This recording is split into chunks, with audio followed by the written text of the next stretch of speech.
thina abanikeza umsebenzi umongameli kufanele singalali ubuthongo singabonanga ukuthi impilo zabantu ziyathinta.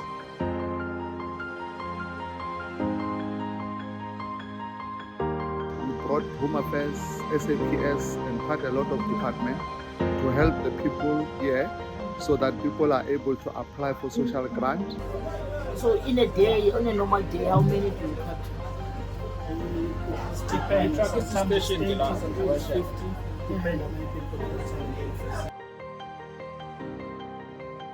Siyabonga kakhulu ukuthi ungqongqoshe afike ezokhuluma ngaleyo nto, ikakhulukazi mina ikhona into engihlukumezeke ngayo nje kulezi insuku. Umzukulu wami ulinyaziwe nje kakhulu, sisalinde ukuthi aphume esibhedlela ukuze sikwazi ukuthi sivule icase. Izinto ezihlukumeza abantwana bethu, abazukulu bethu, sikhathazeka kakhulu ngazo, kodwa siyabonga-ke namhlanje ukuthi ungqongqoshe ufikile la sizokwazi ukuthi sizwe ukuthi sifanele sithathe imiphi imigudu ukuze sikwazi ukuthi sisizakale.